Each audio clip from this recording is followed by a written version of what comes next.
So, Adam, I feel bad because I think the last time you and I talked was when we did the other, but we recorded the other episode in like March, and then I ran it in I think October as a bonus for the spooky month because it was such, I mean, it made such an impression that I was like, I feel like this is the right time to share it, and I might get lost in the shuffle otherwise. That is not the case on this episode. You are here because you wanted to talk about this with me, but this was something that I had programmed, Harold and Maude, a movie that I had been putting off watching probably as long as I've been doing this. And this isn't something that I necessarily knew about before I started really getting into film with a capital I, but Adam, it's been a long time since I had you on is what I'm trying to say, and it feels like a shame. I know. We were on a roll there with the Peter Bogdanovich films. We did Last Picture Show. We did What's Up, Doc, and we were going to do Paper Moon, and somehow we got derailed, so we never got around to that. Right. We need to read. Yeah, we still need to get back on that. I was enjoying that. I actually. We were talking before we started recording about your show, Adam's Corner, and you were talking about your top 10. I didn't ask you, but you were talking about your top 10 movies of last year. I would say if in terms of like top 10 movies, maybe not like a new movie, but a new watch for me, I would say What's Up, Doc would actually be in the like top. I would say two of the movies that you brought to the show. Yeah, I would say at least. Yeah, two of them would be in my top 10. What's Up, Doc, and the other. Like, those were really fun and terrifying in the other one's case, but those would have made my list. And complete credit to you because those were things that I was like, what do you want to talk about? You were like, these two movies, which one I had heard of and the other I hadn't. And they would have made my top 10 if I had one, but I'm not cool enough to do that. Well, I don't know if that's the case. I don't know. Like, I feel like my top 10 would be so bad because, like, for the most part, I don't necessarily go and see new things. And the new things that I see, like, they're good for the most part. But, like, the stuff that I'm excited about is the stuff that, like, I get to watch for the show. And then I get to talk about it on the show. So, like, I don't know. Like, new movies are fine, right? Like, I like new movies, but I enjoy a lot of the older stuff a lot more because, I don't know, it's just more interesting sometimes. Well, yeah, something seems to have been lost, even with filmmakers whose previous works I've enjoyed, even they seem to have lost a step. And it's a really weird time that we're in. New films are, coming around and, and it's easier to see things than it ever was at any time, with the streaming and all of that. And the theatrical window is shorter, but, like Paul Thomas Anderson is a good example. I love Paul Thomas Anderson and Boogie Nights and Magnolia. Those are movies that really hit home for me. And yet his last film I just didn't think it was good at all. Licorice Pizza. I was extremely disappointed with that. And so that's one example of, a filmmaker who has let me down. And there's been more than one, trust me. But it's funny that you talk about my top 10 films because my favorite film, and by the way, I'll say it warms the cockles of my heart to hear that you enjoyed two of the films I recommended last year. So let me go ahead and get that out there. I don't remember what was the third one again? I mean, The Last Picture Show was the other one. Oh yeah. Oh God. Oh Jesus. No, the three. That's right. God. I mean, that would probably be up there, and like that would be like one, that might be two. Like that was, I mean, again, like that movie not only lived up to the expectations, like I mean, yeah, God, that's the thing. I felt, God, it almost felt like that was 2022 when we did that.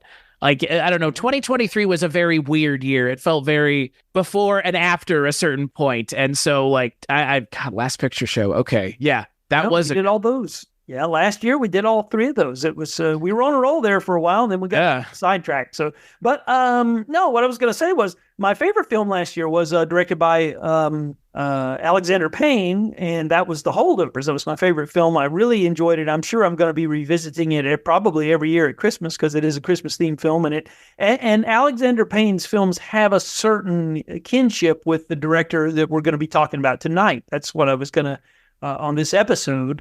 There's a lot of similarities, and especially with The Holdovers, I felt a lot of Hal Ashby, not to spoil the, not to jump ahead here, but Hal Ashby is the man responsible for the film we're going to be talking about. And I think Alexander Payne has a lot in common with his sensibilities, and I really felt it strongly on the holdovers. It looks like it was shot in 1971 or two. It's just amazing. It even has the rated R certificate on a blue background. You remember how you used to see that? You'll see some of those on old VHS tapes or whatever. It even has that. It's just such a retro looking film. They did such a great job. And of course, Paul Giamatti's just great.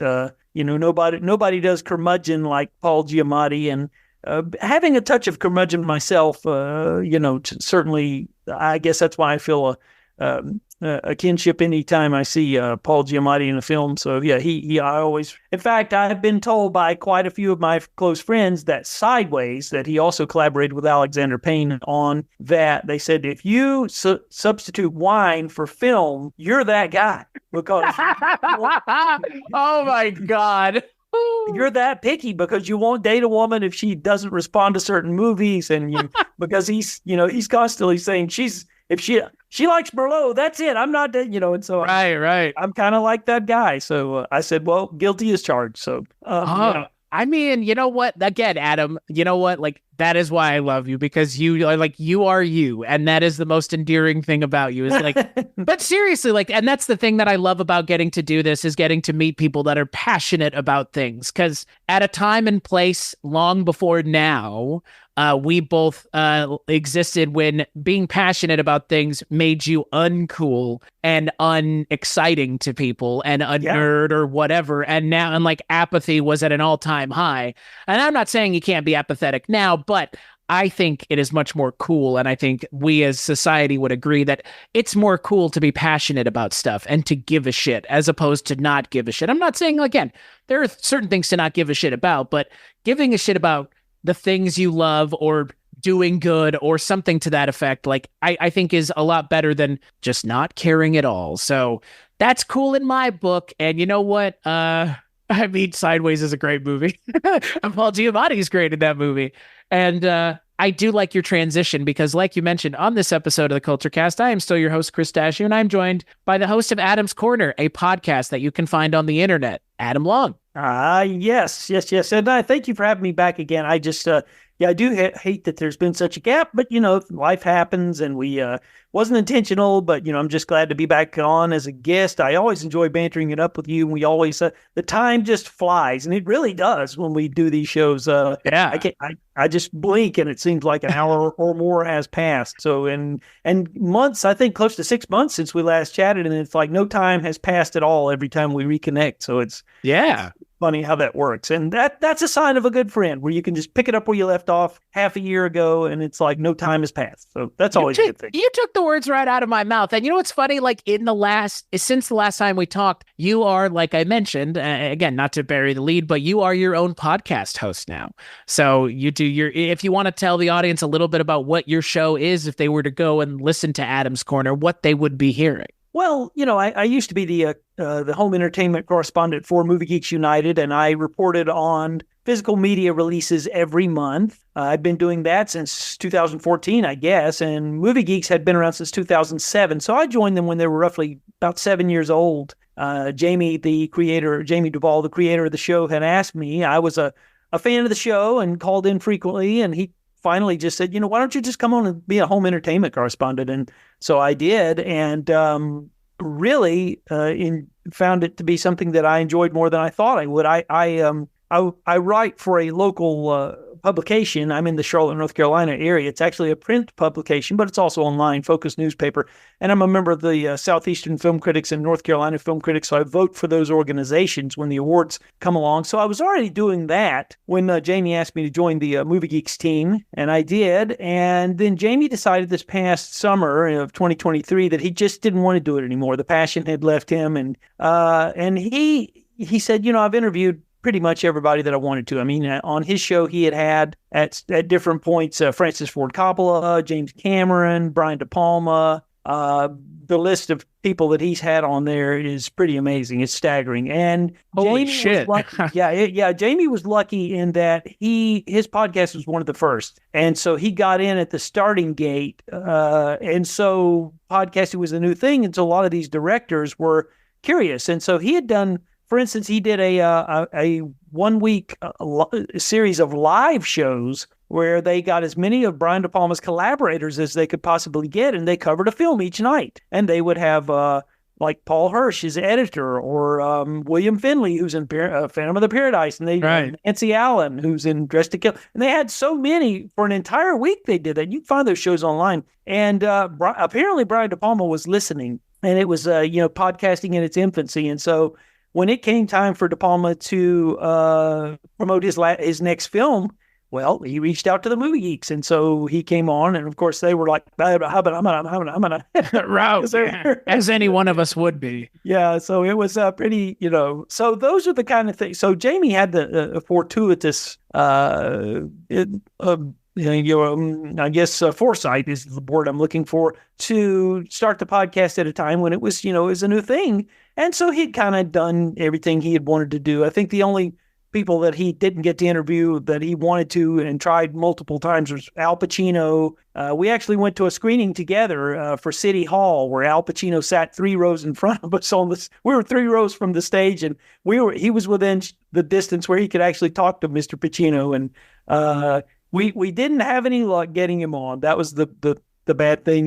But he tried, and Oliver Stone was the other one. We've tried multiple times there. And that kind of amazed us, because Oliver Stone has been on some questionable podcasts, shall we say, that are of less caliber than Jamie's show. So, but he chooses to do what he wants to do. So anyway, Jamie said, I think I've pretty much done it, and I just kind of reached out there to the fans that I do have, and I said, you guys want me to keep doing this? You want me to just hang it up and ride off into the sunset? I can do that, whatever you want. Oh, they begged me not to stop doing what I was doing. So I just decided, instead of making it just a movie show, that I would make it also about just basically obsessions of mine, whether it's television shows I grew up with or pop music. I'm a big, huge, I call myself a Billboard chartaholic, because I have this weird ability to tell you exactly how high a song placed on the Billboard charts if it was popular between the 50s and the 90s. I kind of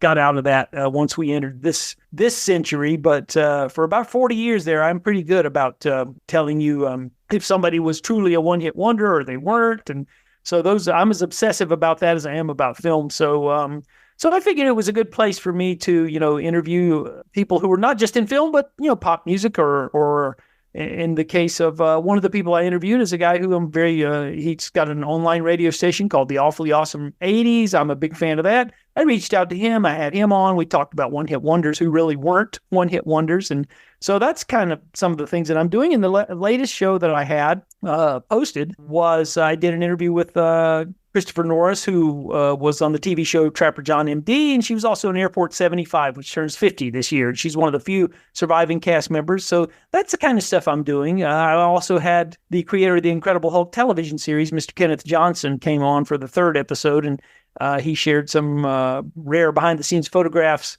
that had never been seen from the set of the Hulk, which we did a video, and I posted that as a bonus on a YouTube channel. So so that's kind of what I'm doing now, and I still do the Blu-ray shows. I do those once a month, and usually we'll reach out to somebody to come on and banter it up with me, somebody who's into physical media. My son has joined me twice because he's a physical media collector as well, and the shows with my son and I seem to be a favorite of people who listen. So there's that too. So that's kind of how it all happened. It's a long, shaggy dog story, and I apologize for the long-windedness, but I'm guilty of that more often than not.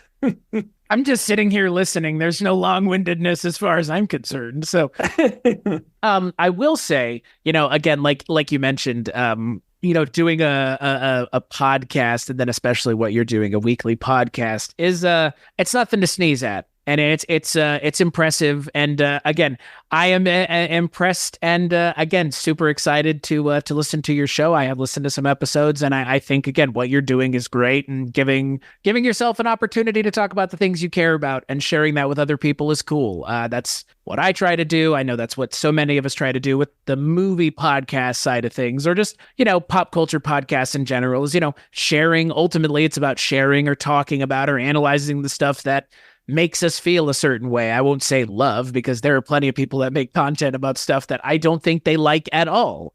Yeah, which is cool. Like there's a time and place for that, but I don't think either one of us go into things that way. At least I don't try to. I mean, every now and then a movie comes along that really grinds my gears, as it were.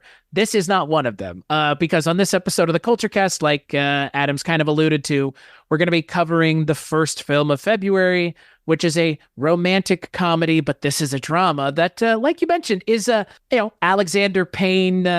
Definitely. I mean, yeah, Payne. Yeah, well, yeah, exactly. We're going to be talking about 1971's Hal Ashby directed Harold and Maude. Well, if you want to sing out, sing out.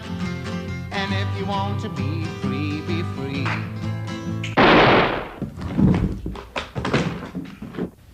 That he may bless and deliver all souls of the faithful departed, bring them to the bliss of heaven and eternal peace. O Lord, grant him forgiveness for all his sins. By the help of your grace, you who live and reign forever and ever. Amen.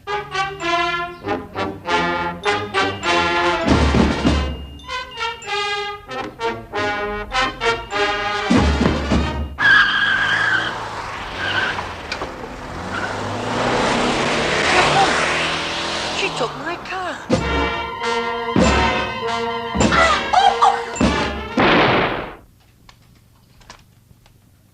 And Harold? Try something new each day. After all, we're given life to find it out.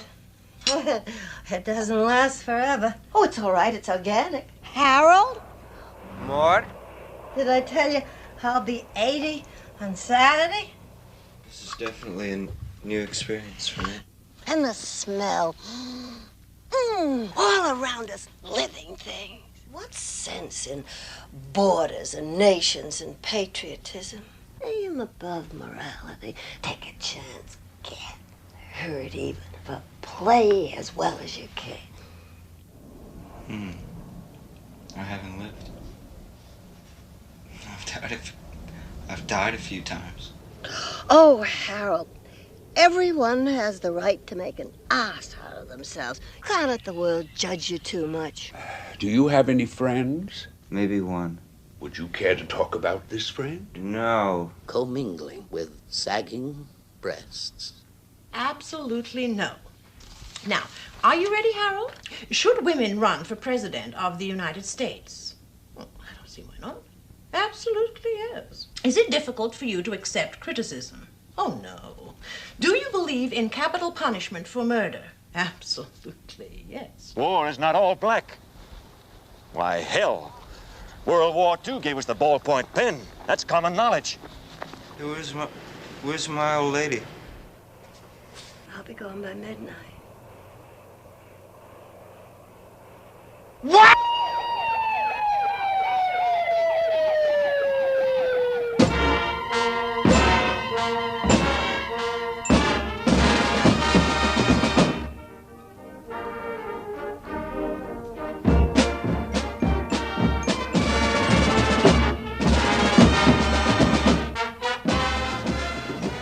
It's all right. But it's organic.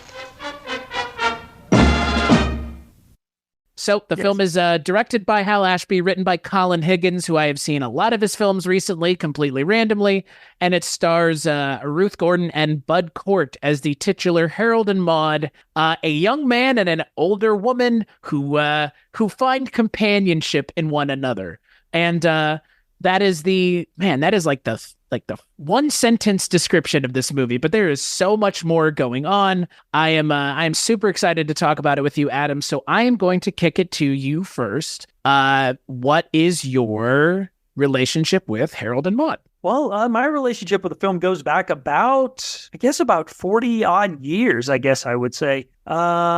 We first got cable in my house in August of 1982. This was also at the time when video stores were first popping up. Prior to this, the only way that you could see a film at home would be to either rented on 16 millimeter film. That was generally, there were catalogs you could rent 16 millimeter films, and people could pitch in, and everybody could chip in and rent a film, and they were expensive to rent, and you only got to keep them for about 3 days. But around the early 80s, things were changing, and you could go to the video store and cable.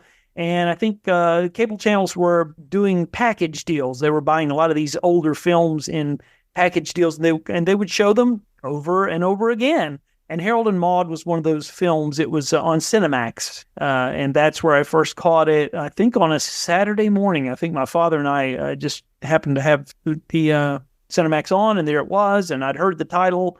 I was about 12 years old at the time. And I was just really kind of gobsmacked by the film, and especially the ending. I just wasn't really quite prepared for the ending, and I don't want to spoil it for anybody. I know we're talking about a 53-year-old film at this point, but...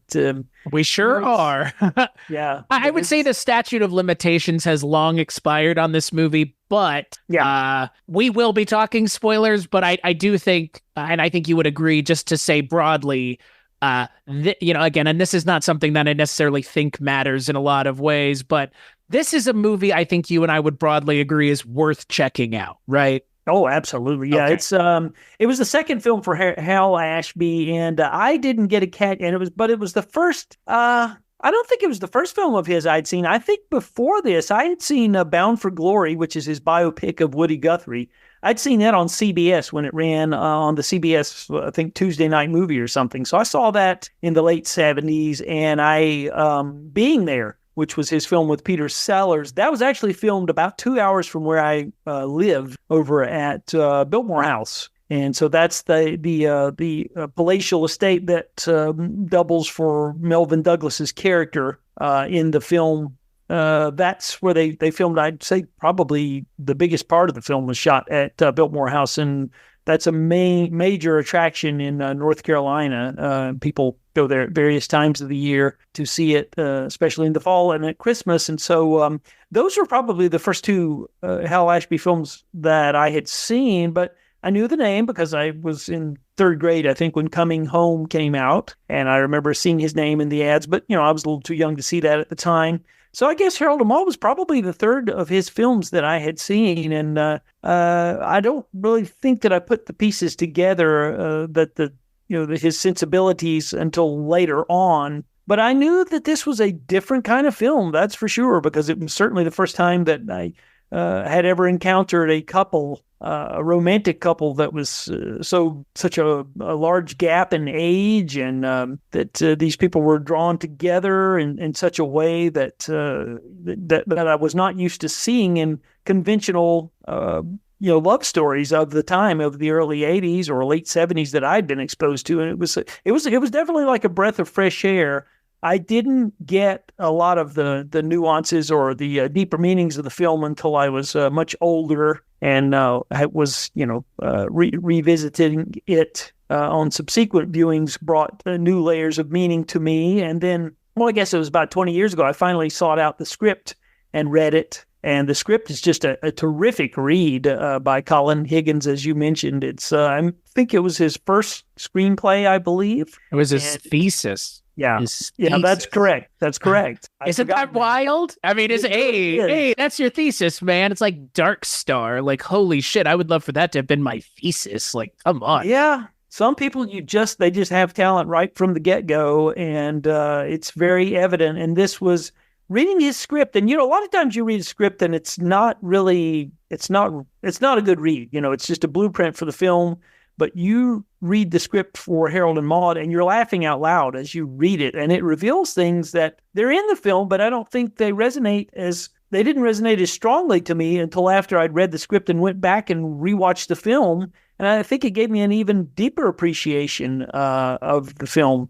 So if anybody out there listening has never read the screenplay, I would recommend getting that, and because it's a terrific read. It just really is, and you just see that this was a guy who really had talent, and that would be proven over and over again with his especially with his next film, Silver Streak, which I think it has just about everything that you could possibly want in a film. There's romance, and there's a disaster movie type subplot at the end of the film.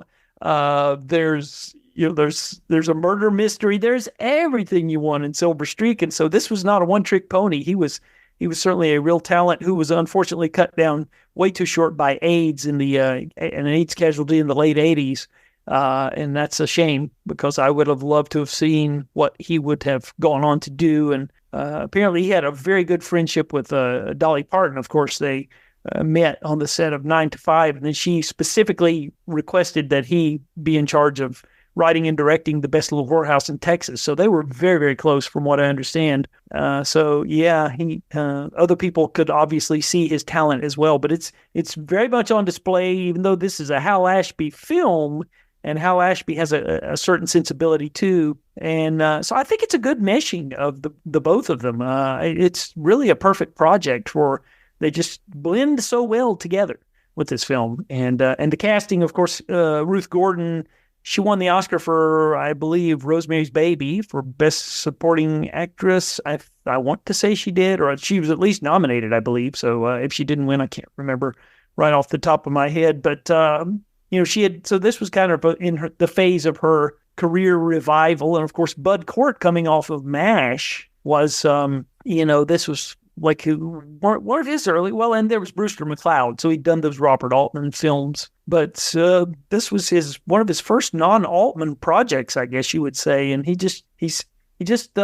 looks so young in this film. He just has such an innocence about him in the film, and she, Maude, played by Ruth Gordon, has such a world-weary, look. And there's a lot of stuff going on there that we do find out. And I like how it's revealed that she was a Holocaust survivor, that it's gradually revealed. It's not, and you can maybe speak to that a little bit too. What your thoughts on how they choose to reveal that in the film? That she's seen a lot of dark stuff in her life, but refuses to let that she refuses to not see the good in life, even though she's seen a lot of the worst in life. And so she has an indomitable spirit, as it were. And probably about 41 years ago since I first encountered this film, and it just grows and grows and grows. And I just recently saw it on the new Paramount Blu-ray that came out a couple of years ago that has a splendid transfer and good audio video transfer there. So I would recommend that. Unfortunately, no 4K, just a Blu-ray, but maybe someday. I was actually talking with a friend of mine, Ryan Verrill of Disconnected, if there was a 4K of this, and he said no, because he's a physical media guy like yourself, and I believe he has the same box set that this is in, right? It's a Blu-ray set. Yeah. It has the packaging where it has the reproduction of the poster as you open up the case. It's just it's a single disc set, but it's really well done for the film. It's a good presentation. There was an earlier Criterion release, but this one I think supersedes it in terms of the transfer for me anyway on my equipment. So anyway, nice. Yeah, so for me, I had never seen this movie before, but it is a movie that I have heard about countless times. Close friend of the show, frequent guest, co-host, Father Malone was supposed to join us on this episode, and unfortunately he wasn't able to. And this is a movie that I know holds a very special place in his heart. And that was one of the reasons that I wanted to cover it this year, was to finally watch something that I know he cares a lot about. Now, I know that this is a movie that obviously, I mean, again, 41 years is a good span of time to have history with a movie like this. And I can see this being a movie that every time you revisit it at certain times in life, it may have a certain the meaning may feel different, or the what you take away from it may feel a little different. It feels like that kind of movie in a way, and I think all good films that dabble in existentialism, I think a lot of them do have that sense of timelessness, and I think that there's a timelessness to this movie that I really appreciate. It takes place in 71, but it could take place at any time, at any place in time. Because again, like the story that they're telling about two people drawn together that, again, for all intents and purposes, outwardly, you would not think, because again, one of them is 79 and the other one is, again, they never say how old he is. He's probably in his late teens, 15, early 16, 20s. 17, I would think. Yeah, maybe. Right. But I mean, the story is so timeless, and the two of them, Ruth Gordon and Bud Cort, are just amazing. I mean, the chemistry that they have together, it's just, you know where the story is headed from the moment they meet, and the inevitability of the film chugs along and you can feel it, and she alludes to it several times, and again, like, alludes to it, but again, if you're listening and you're really picking up what the movie is laying down, it will be obvious where it is headed. And even though it's going to go there, and there's an inevitability to it, the story is just so moving, and them together, it just works. Like, I believe it, and I'm not saying, and I know you kind of mentioned this, the idea of like, it is an unconventional relationship, at least in terms of cinematic expectations. Like, and not a lot of other movies have done this kind of relationship this sincerely, frankly. I mean, again, like, when you've got this movie, I don't know if you need to do another movie this sincere. But again, like, sincere, but in a very honest way. And there's a difference, because there's false sincerity and there's honest sincerity. And this movie is very honest, which I think is also something that could feel off-putting for some, but I think the best movies really challenge you as a film goer to suspend your expectations for things and maybe meet the movie in the middle. And I think this movie kind of expects that from the audience, because again, I mean, if you go into this saying, oh, Ruth Gordon and Bud Cort, there's no way, and it's like, no, I mean, the movie gets over that hill immediately, frankly. Yeah, it does. And like, that's the thing, it's like the movie doesn't, and like, the movie does such a good job of getting over that hill so like effortlessly. You believe it, that like, you believe at the moment, like, there's no moment where you start believing it versus not. Like, it's just, it's obvious from the moment they meet, and everything about them, again, is just so, it feels so real. And yeah, I'm so glad I finally got to watch it. And there's a lot to parse through. There's a lot to break down. But I think the first direction to go is the idea of, I mean, again, because you mentioned, and this is something, again, that the movie does an interesting thing in that it talks about, and it does, I mean, like, the concentration camp stuff is there, but like, it doesn't get in the way. Because I would say, like, to call this a Holocaust movie is kind of a weird thing, but in a way, like, it's about the experiences of a Holocaust survivor sharing their life experiences, even if it's not directly what happened to them, with someone who has never experienced life in a meaningful way and doesn't feel like they can either. That's the other thing. Mm-hmm. So yeah, I'm curious your thoughts on kind of the Holocaust and concentration camp angle of the film, because again, like, I'm not saying I'm surprised by it. It wasn't something I immediately jumped to when I watched the movie the first time. But when I went back and started doing research and reading, and like you mentioned, especially with the script, like, there are some things in the script that make it a little bit more obvious what is kind of, quote, not quote, going on, but again, what the underlying kind of subtext of the movie is. Yeah, I think, I like how it's gradually revealed, as I mentioned earlier, because then you slowly start to understand why she embraces life, because she has seen the fragility of life and how, we're all hanging by a thread, whether we want to believe that or not. And it doesn't, all it takes is a split second of some horrific thing happening, and it's all over. And she knows that. She knows, she's been there. She's seen that from the front lines. And, it gives you an appreciation of life that you can't have, that an average person couldn't have had they not experienced that. And I think that's why it's so important to things that she does later on in the film, especially toward the conclusion, because, she knows that, she's seen the best and the worst, I guess is what I'm trying to say, in mankind. And and that is kind of solidified when you do see it's revealed by the numbers on her arm, as it were, in the film, that she was indeed a survivor. So I think that's my feeling about it, is that and so with her having gone through that, then she becomes somewhat of a mentor in a way to Harold as well, not just a romantic partner, but also teaches him a little bit about life. And and of course he's obsessed with death anyway. They meet at a funeral. Meet cute. Yeah, meet cute. Right.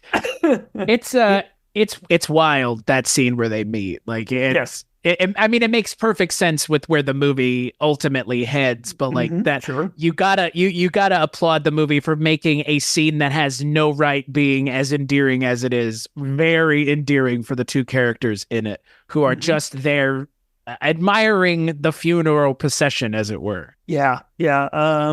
This is true. And then you find out that not only is she interested in, and her obsession maybe isn't quite as, I don't know that she's obsessed, but with death as much as Harold is. He's more obsessed, I think, than she is. But she, as I said, she's just interested in life and the meaning of life. I think that's more about where it's coming from for her. That's the way I always picked up on it. Whereas he really is obsessed with death, because he throughout the film he commits these fake suicides, and some of them are pretty hilarious and quite amusing. That was one of the first takeaways that I had with the film when I saw it the first time, were the fake suicides, and at the beginning of the film it's done in such a way that you're not sure what this is all about. It's like, oh, the guy just offed himself. And then you see that it's just an obsession that he has,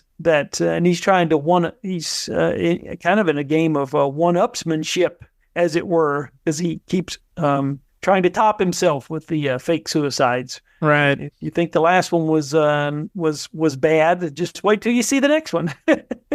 Oh, Harold.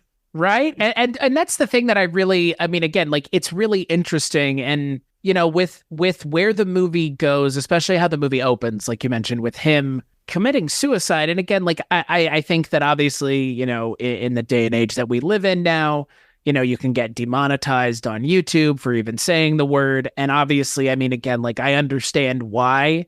I don't necessarily agree with it, but at the same time, like, this movie uses it in a way that I have not seen a movie use it, which is, you ask yourself, what is the purpose of what he's doing? And the purpose to what he's doing is, again, like, I don't think he understands the concept of death, even like remotely. Again, like, what is he trying to do by killing himself constantly is what I was trying to figure out while I was watching it. Because again, like, the scenes are played humorously, and then, he starts out kind of on his own doing it, and then he becomes kind of more over the top and kind of exhibitionary in what he's doing. One of the women that his mom brings over to the house, he lights himself on fire seemingly in front of her, which, again, like, self-immolation, pretty gnarly.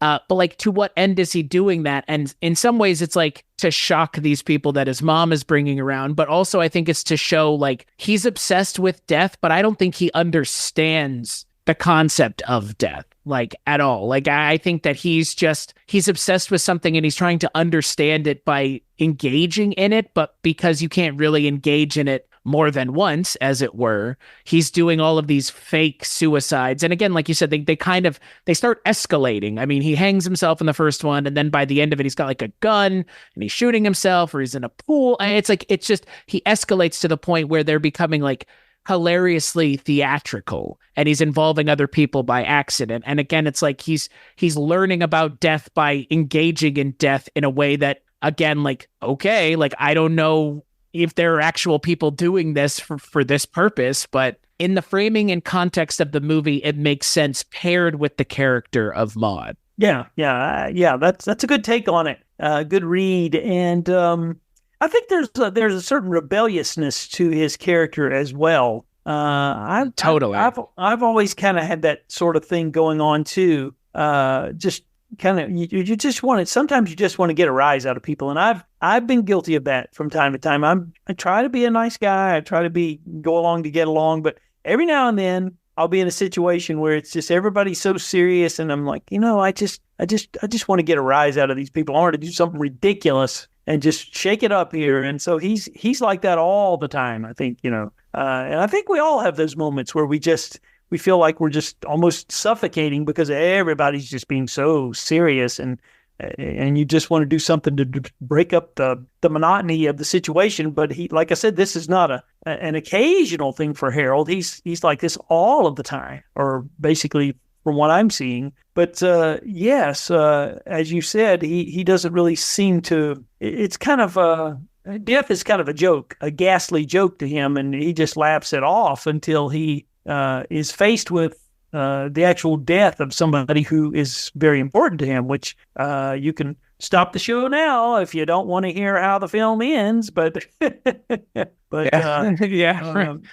But I mean, again, I feel like it's obvious, right? Yeah. From like where the movie, like where their relationship starts. It's like I feel like it's kind of like faded, right? Yeah, that's true. But when Maude, once Maude decides to take her own life, and she keeps alluding to it throughout the film, and then she finally gets to the point where she actually does it. She feels like it's time to go, and she's made peace with that decision, and she's chosen to do it herself. And so then his character grows because he's faced with an actual death as opposed to the theatrical kind. And so that exhibits, which is one of the things that make that we look for in a good film, is growth of the character. And Harold grows because he's faced with a real death as opposed to an orchestrated one. So I think that's the thing. But along the way, there are a lot of amusing scenes that I certainly enjoy. I always enjoy the attempts to get him into the military. With the recruiter with the who's missing an arm. Yeah, Charles Tyner as Harold's uncle. For the scenes that he's in, makes an impact. He's yes. I mean, he's great. And then towards the end of the movie, where you see Harold and Maude kind of concoct a plan to keep Harold out of the military, which ends up resulting in him killing her, quote unquote. Mm-hmm. I love that scene, and I love that he's I mean, again, like Bud Cort and Ruth Gurdon are so good together, but Bud Cort on his own, he plays such a, I mean, like the moment you see him on screen, when you kind of get what he's doing, everything about him is just so interesting, and he's just portraying such a fully realized character. And I kind of alluded to having seen Colin Higgins' stuff a lot recently. I just recently, for the first time, watched Foul Play, which I really enjoyed. Last year, I saw 9 to 5 and The Best Little Whorehouse in Texas, which are the other two movies that he directed and wrote, along with Foul Play. And, I mean, Best Little Whorehouse has its problems. I'm not sure that they're his fault necessarily. I think it's more just the narrative writ large, which he didn't come up with the original narrative. Mm-hmm. I think that his movies are fantastic, and the ones that I've seen, and I agree with you. It is a shame that he was taken so early, because you really wonder what he could have done with like just some of the actors in the 90s or the 2000s, or I mean, again, any actors, because again, he inspired so many people. In a lot of ways, like Colin Higgins' stuff and Hal Ashby's stuff inspired, someone I'm not a huge fan of, but Wes Anderson, I think, is kind of like the next logical progression in a certain direction of this kind of filmmaking. You mentioned Alexander Payne. I think he's the logical progression in a certain direction of this kind of filmmaking. I think they both take their unique stabs at it. I think Wes Anderson comes at it a little bit more leaning into the quirk, and I think Alexander Payne leans more on like the naturalism of things and kind of just like real-ish people having elevated-ish interactions with each other. Like that's the thing, with Alexander Payne and Sideways, a movie that I adore, and I love Thomas Hayden Church and Paul Giamatti in that movie. I mean, they're a lot of fun, and I think that their pairing is great. I mean, again, if you're into wine, awesome. But if like you mentioned at the beginning, like if you're a person who is passionate about things, it's also kind of a love letter to people who feel a certain way about certain things and will see no other, which is great. Like, again, like I think that's an interesting subtext to Sideways, but I think that to come back to a movie like this, you can see a lot of those ideas of just like interesting characters interacting with each other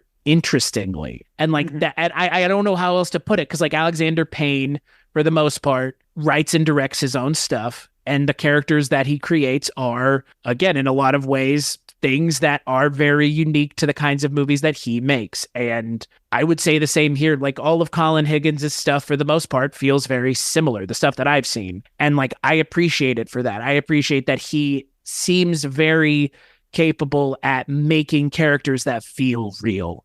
Even if the situations are a little kind of elevated in terms of realism, the characters feel really grounded and like real people. Like Harold and Maude, for the most part, feel like real people. And that's why it's so easy to connect with them, because it feels like such a genuine relationship, because they feel so genuine. Yeah, they sure do. Yeah, and you've met people similar to them in life, probably, and maybe not as extreme as Harold with his fake suicides, but you know, I've known people who were in that wheelhouse, shall we say, and so yeah, they do seem, and that's what we're missing in a lot of films today, is just characters that have a real depth to them and are relatable on a human level. You're just not, you know, even in a lot of these, the independently made films that are critics' darlings these days, a lot of the times these characters seem aloof and just not, you know, it's something that's missing. I mean, occasionally you'll get it, like with The Holdovers, as we mentioned. That is an example of a film that has fully fleshed out characters, but it's becoming rarer and rarer, as it were. And that's a shame, but but Hal Ashby certainly paved the way for a lot of filmmakers making personal films. Of course, he had a rough run of it in the 80s, and his career really, as the decade of the 70s made way for the 80s, he just really had a series of setbacks for various reasons with films that he released during the 80s. And of course, he passed away before the decade was over. I think it was at the end of 1988, but he had multiple cancers. I think lung cancer. I can't remember. And there was others too, I think. But yeah, he died fairly young too. So he and Colin Higgins, both the architects of this film, they both passed away within, I think, a year of each other. So it's sad to think that they've been going on 40 years now, close to it. So yeah, it's something to really consider. Well, and also given the fact that the movie at the time was not a critical or commercial success. I mean, this is a movie. I mean, this is a movie that has really found a life in the subsequent years. I mean, like subsequent as in like a decade later. And I mean, plus, I mean, this is a movie that I think is immensely important. I mean, the National Film Registry agrees as much. And I think that this is a very important movie for, I mean, again, at least like having the conversation about life and death and what is the point of not caring about one and caring about the other, or vice versa, and how can you meet those in the middle. And I think that this is an important movie, again, in terms about the subtext of the Holocaust, and, you know, again, like that, it being kind of like a musing on that and using that as a justification and way of giving you, the audience, an idea of where this character has been and why this character is doing the things that they're doing and why they feel a certain way. Yeah. And it informs the decision that they're making. But this was not a movie that at the time people were like, National Film Registry, that was not a thing. Like, this is in the subsequent years. And like that, you can tell by watching this movie that this movie at the time, it was not going to be a movie that people were going to be able to watch and be like, okay, I get it. And that's crazy. Like we've talked about the Academy Awards a little bit. It's shocking that this movie got nothing. Like I'm shocked that this movie was not, like, that Ruth Gordon wasn't nominated for an Oscar, because she's so good, and Bud Cort is so good too. Mm-hmm. But again, like this movie, they didn't get it in 71. Like they really didn't get it, is what it feels like. And like sometimes movies do come out before their time. That is a thing. And this movie is genuinely one of them. Well, yeah, I think there was a 1-2 punch that actually kind of got this film back in the consciousness after its failure when it was released, as you mentioned, because it did. It was issued, and then it just kind of died a quick death. And then the Westgate Theater in Minneapolis, which was a repertory theater, they started running it, and it became such a runaway success that they ran it for 2.5 years, I believe it was. And so much so that the residents in the area started picketing the theater and requesting that they finally run something else, so that because they'd run the film for so long. There's actually a podcast on that I listened to. I think it was the Mubi. They do a podcast, the independent streaming service Mubi, MUBI. They did a series on repertory revivals. Theaters that had led to rediscovery of films, and this was one of the episodes they did. It's a very fascinating story about how it was revived after it was originally considered dead. And then Danny Perry's cult movies, I think his series of cult movies books, it was there's a chapter on it in there, and I think that actually also got people talking about it again. So that was a 1-2 punch, I think. And then you had the added benefit, as we talked about, of cable. Because it was part of the package deal that ran on pay cable in the early 80s. And so with all of that together, I think that's kind of how I got restarted. And of course, Ashby went on to the next year he did, or 2 years later, rather, he did The Last Detail with Jack Nicholson, which was a success. And then Shampoo, which is maybe even a bigger success. I'm not sure with Warren, although there's been rumors that Warren Beatty co-directed that film, as he was known to do. But nevertheless, it's credited to Hal Ashby. So there is that. But yes, this was one of those films that just failed to, register during its original release. And that does happen sometimes. And time is the ultimate judge on films. Just because something fails when it originally is released doesn't necessarily mean that it's not going to have some sort of a life, as has been proven many, many times by many other films. So, yeah. I don't know if you saw, but I'll read you Ebert's 1.5 star review out of 4. Wow. And so what we get, finally, is a movie of attitudes. Harold is death, Maude life, and they manage to make the two seem so similar that life's hardly worth the extra bother. The visual style makes everyone look fresh from the wax museum, and all the movie lacks is a lot of day-old gardenias and lilies and roses in the lobby, filling the place with a cloying sweet smell. Nothing more to report today. Harold doesn't even make pallbearer. Wow. Roger Ebert really enjoyed being an asshole sometimes. I mean, you know what? Like, he did. He enjoyed it sometimes. Like, he reveled in being able to verbally dismantle a movie, and he was entitled to his opinion. But I think Mr. Ebert was wrong on this one. But I understand this movie not resonating with you. Like, that's the thing. Like, I mean, again, like I joke, he liked being an asshole. And again, like, he's entitled to his opinion, but I'm not going to necessarily disagree, because I think this movie oscillates so widely at times, but that's an intentional thing that I could see it rubbing someone the wrong way. Well, and to give Ebert some credit, there were films that he really didn't get when he saw them originally, and he would go back and revisit them, and then he would come back around and write an updated review and say, hey, I kind of missed this when it first was released. I didn't really get it, but now I think it's one of the great films. There are several incidences where he finally came around to things. So he was, a lot of times you will see, like Pauline Kael famously would see a film one time and her opinion was made up, and she's like, well, I don't need to see a film a second time. My opinion is my opinion. But Ebert was man enough to occasionally admit, hey, I was wrong. I missed this, I missed that. So yeah, he could be a bit of a curmudgeon, to use that word again, occasionally, but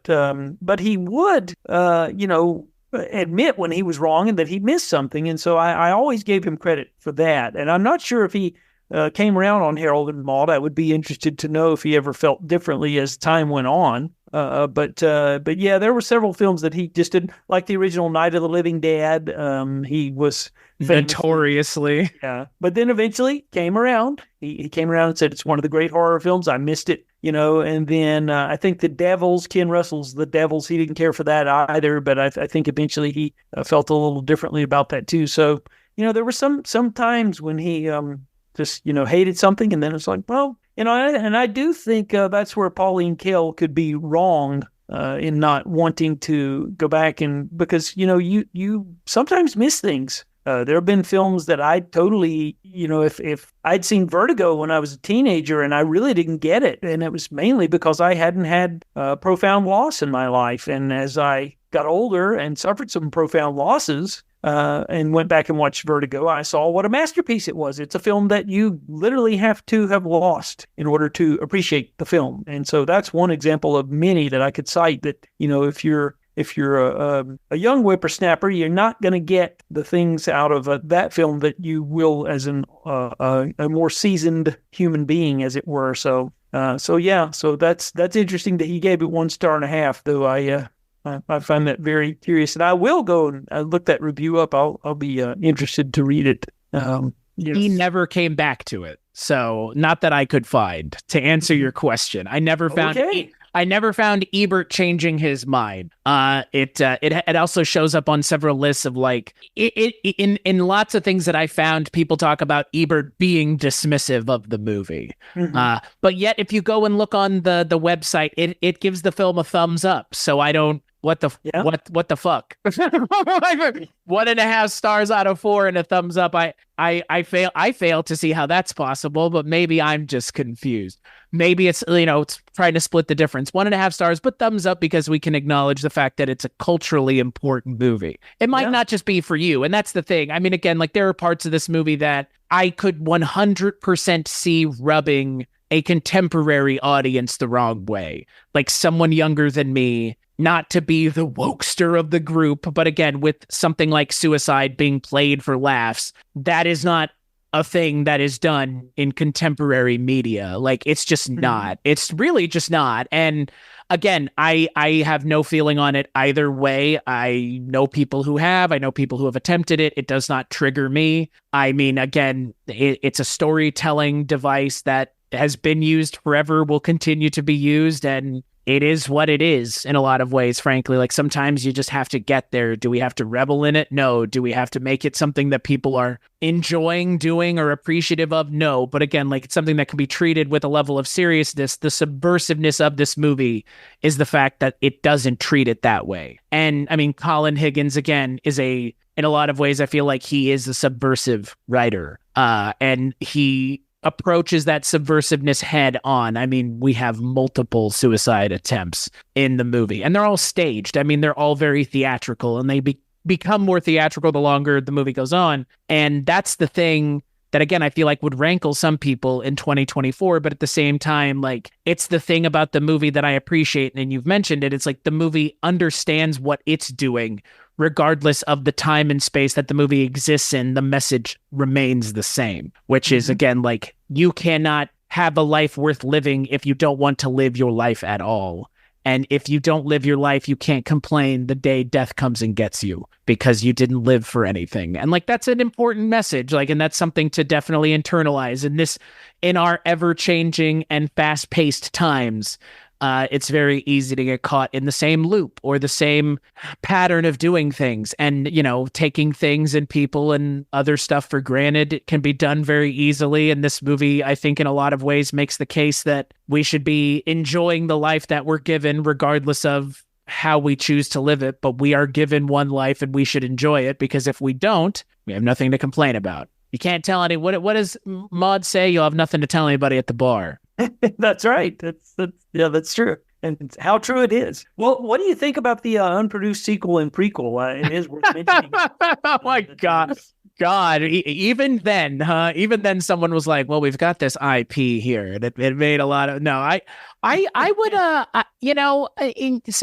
at 78, right? Higgins talked about doing a prequel and a sequel. I mean, the character of Harold, I think by the end of the film, I don't know if I really want to see more of his story, but at the same time, I would think it would be interesting to see more of the Harold story, and I think it would be interesting to see more of the Maude story, but I don't think it's necessary, because I think this movie does a good enough job at giving you an idea of what those things are without beating you over the head with it, or just exposition dumping in a scene.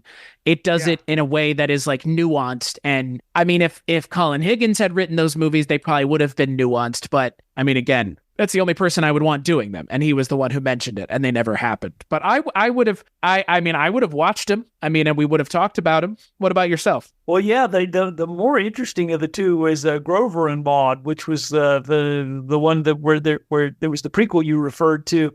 referenced rather. And supposedly it was going to get into how Maude learned to steal cars from Grover Muldoon, the character that was played by Richard Pryor in Silver Streak. So there was a crossover there, and he actually wanted Ruth Gordon and Richard Pryor to reprise their respective roles. So the Higgins verse, HCU, the Higgins verse. That's right. Well, and I saw that, which made me want to watch Silver Streak. Like again, like Silver Streak sounds interesting from the way you've talked about it, and again, it came up in research a couple times because again that connection, and then just again the Colin Higgins connection. But I mean that sounds interesting because again there is this subplot of Maude stealing cars, and that's right. I never asked the question of how did she learn how to do it, but that could be an interesting part of a prequel story because again, like that is kind of a random thing that this older woman just seems to be able to do, which is every time she shows up in a different car because she's hot wiring cars because she doesn't have a car, doesn't have a license, doesn't believe in them, I guess is what she says. That's right. That's right. Yeah. Well, I think that would have been interesting. But yeah, I envy you that you haven't seen Silver Streak because I'm envious of people who it's a first time watch for them because it is such a really well made film, even though it's directed by Arthur Hiller, who was kind of a director for hire. He did some good stuff, like The In-Laws is one of his high spots that people talk about. But But Silver Streak is really, like I said, it's got all the, as I mentioned earlier, everything you want in a film is there. There's disaster movie subplots, and like I said, the romance and the Hitchcock style mystery, and it's just got a little bit of everything. And I totally, and some comedy. There's comedy there too. So there are all kinds of elements that blend together very well. And it's funny, I was out in Los Angeles having dinner with my friend Ray Morton, who is a frequent guest, and he's written quite a few books about the making of books on several notable films. And so we were just strolling through Pasadena after we'd had dinner, and he said, well, right over there is where they filmed such and such scene from Silver Streak, and he just pointed it out as we walked through. And I looked, and sure enough, it was. It's like, oh, nice. Wow, you just never know. So, yeah. But yes, I recently saw an Arthur Hiller film. Actually, I watched the Americanization of Emily, which I really enjoyed. Not a bad one. Yes, that's a good one. Yeah. Not yet. Speaking of being a pacifist and anti-war, I mean, a different kind of anti-war movie, but there's an anti-war sentiment in Harold and Maude. But yeah, I would be curious to watch more of Hal Ashby's stuff because again, like I feel like I've seen the big things of Colin Higgins's catalog now, with this being kind of like the last thing seemingly. Again, I didn't do any of this intentionally; it just kind of happened that way. The only thing I haven't seen is Silver Streak and The Devil's Daughter. So I mean, I would be curious to watch at least Silver Streak. I mean.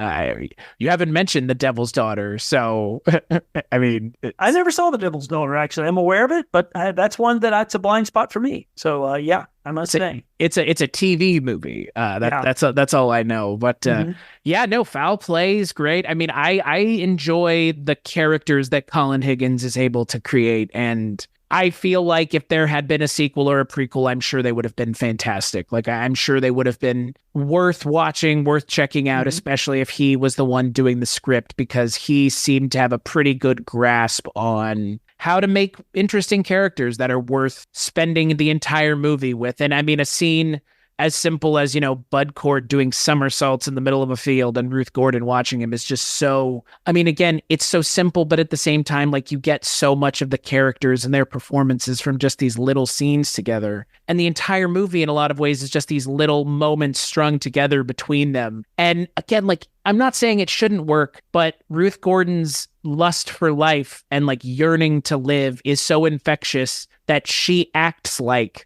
a teenager, and he acts like the old man.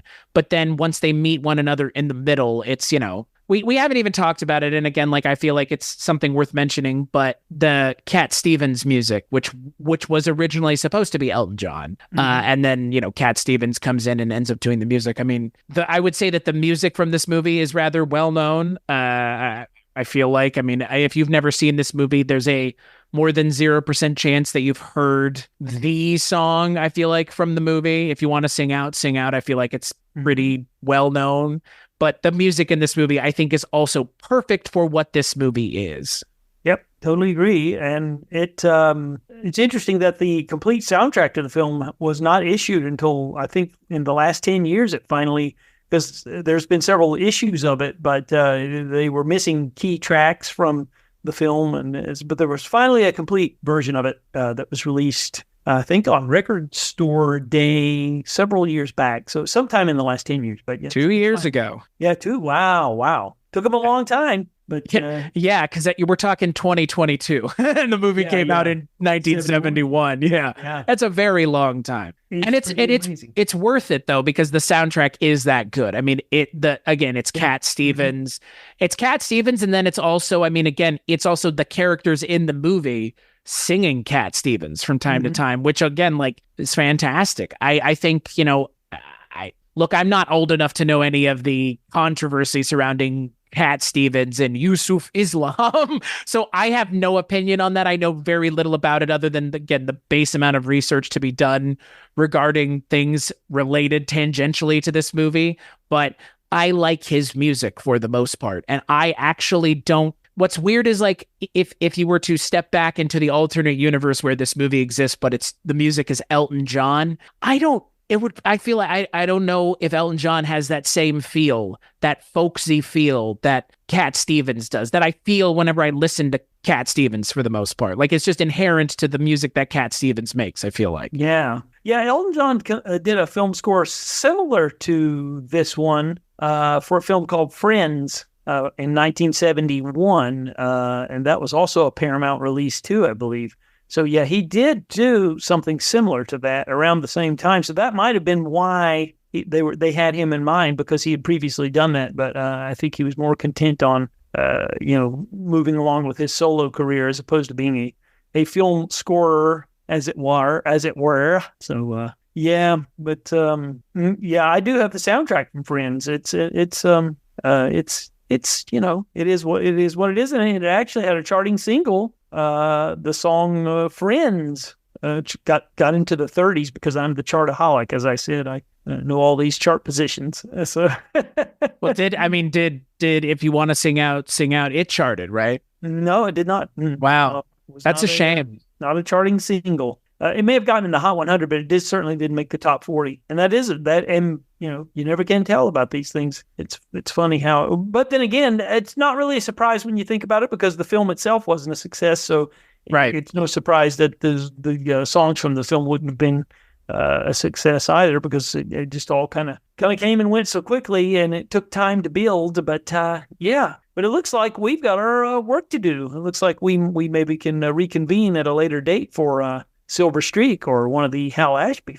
Yeah, that's what I was going to say. Like, I mean, the way you've kind of talked about Silver Streak, I feel like, like you mentioned, we had been kind of doing our own just kind of thing on the side, because why not? And like, I think you're right. Like, it sounds like a fun time. And like I mentioned, I mean, Colin Higgins' work at this point, I am almost completely familiar with. Like, it is the real big last thing left. And not that I'm some sort of completionist, because I'm not, but at this point, mine as well. And the way you're talking rather glowingly about it. And plus, it has Gene Wilder, who I haven't seen enough things. I mean, again, I've seen what I would consider to be, for people my age, The Thing, Charlie and the Chocolate Factory, or I guess Willy Wonka and the Chocolate Factory.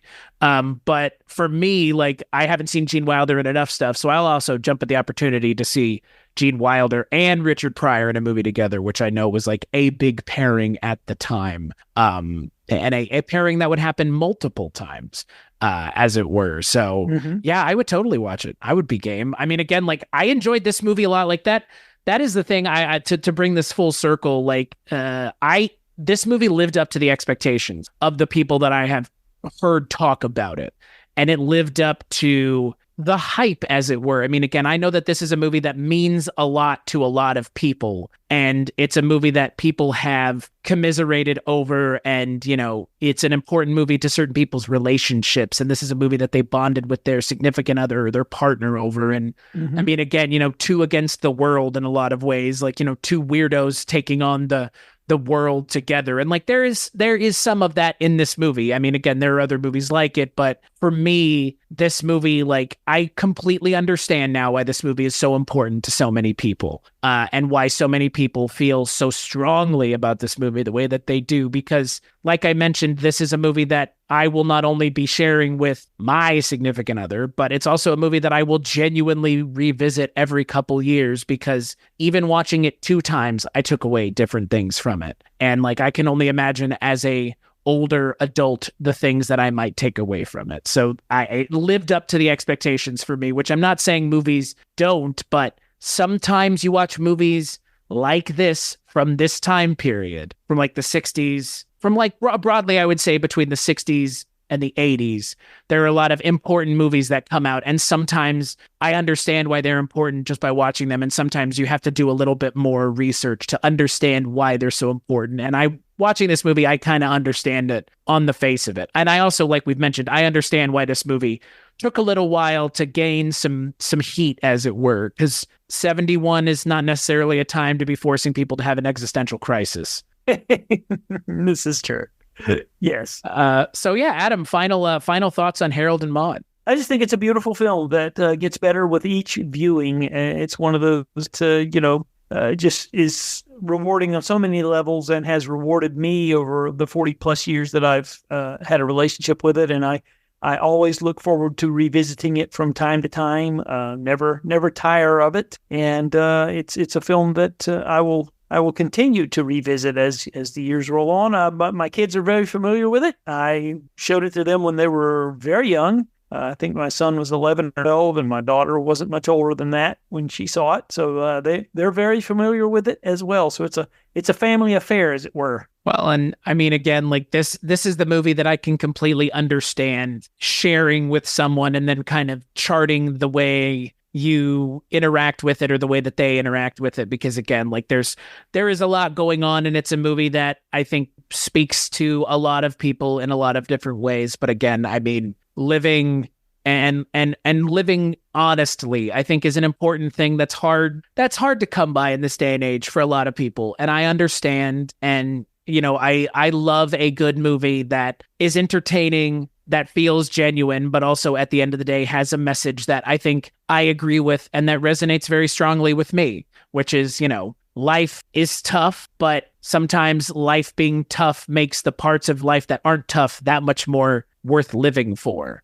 And it makes those moments in life that much more enjoyable, because there has been trials and tribulations and things people have to live through no creation of their own. Because that's right. Maude didn't make the Holocaust happen any more than any character in this movie did, but her ability to live and laugh through the tears of the existence that must have been, to then go on to be this person who is so vivacious in life that she can turn around the life of someone else who is so unfamiliar directly with death, but believes that they are, and ends up walking away with a new appreciation for life, is just, I mean, again, it's a message that I think is immensely important, especially in these trying times, as it were, which I feel like I say all the time now. But yeah, I enjoyed this movie, and I'm so glad we got to talk about it together. This was a good one. It's a good way to start off the year. And again, in terms of romantic comedies, it's a little bit of a romantic comedy tragedy, but that's okay. And, a little honesty, a little realness never hurt anybody.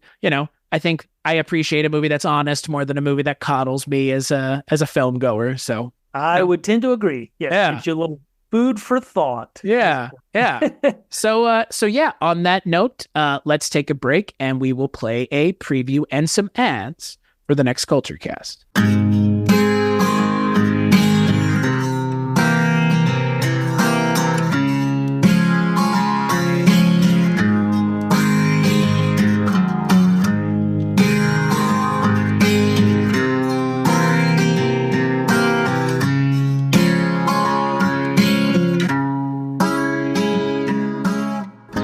Hi, I'm Susan. And I'm Sharon.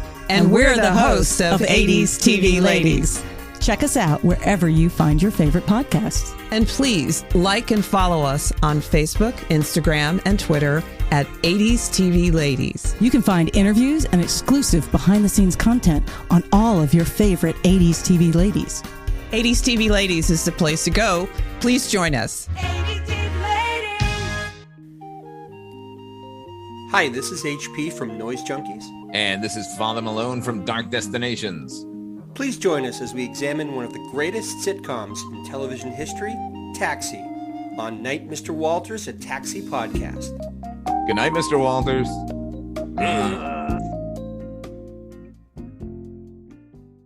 Good evening, and welcome to Night Gallery. Thank you, Rod. And I want to welcome everyone to Midnight Viewing, where once a month we talk all about your follow-up to The Twilight Zone, Rod Serling's Night Gallery. They say it's Rod Serling's Night Gallery, and it isn't really Rod Serling's Night Gallery, it's somebody else's. Oh, we know. We talk about it a lot. Your curators at Midnight Viewing are the projection booth's Mike White. What can happen to human beings when trust is wiped out by suspicion? And Kulturecast's Chris Stachiw. Small boy encased in a crystal ball. And I'm Father Malone. The kind of thing that usually infests nightmares. Join us monthly at Midnight Viewing, the Night Gallery podcast at weirdingwaymedia.com. Doesn't remotely belong to me. I have no proprietary interest in that at all.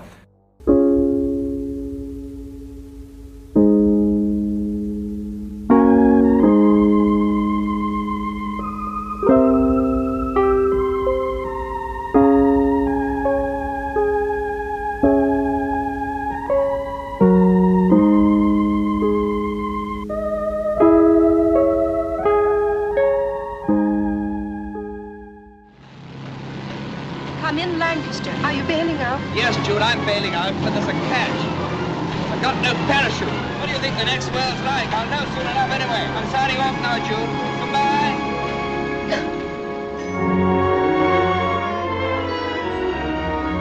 It's heaven, isn't it? Peter couldn't have got away with it. He was due here half an hour after me. There's been a mistake. When the records don't balance, all the alarm bells start ringing in the records office. Oh, so there have been mistakes. We'll explain your grave error to Squadron Leader Carter and ask him to follow you. Oh, Peter, it was a cruel joke. If it was on me. I've fallen in love because of your mistake. Well, if it's a respectable place, there must be a law of appeal. But this has never been done. I call Squadron Leader Peter D. Carter. You claim you love her. I do love her. Would you die for her? I would, but I'd rather live.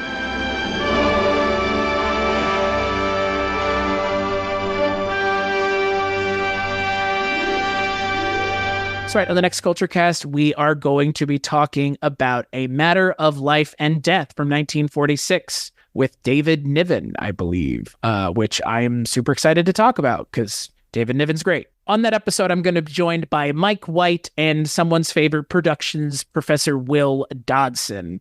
So until then, Adam, where can people find you and the things that you work on? Well, there's if you want to read my weekly column, that's at focusnewspaper.com. It's published every Thursday in both print and online, where I do a roundup of physical media releases and recent theatrical and streaming releases. Well, you can find the things that I work on over at weirdingwaymedia.com, where I work on this show and so many other shows, but there are also plenty of other great shows on the network, including Cambridge and Wishawn, Feminine Critique, 80s TV Ladies, Twisted and Uncorked. Lots of great shows that are totally worth checking out, and you should over at weirdingwaymedia.com. As for this show, Kulturecast.com.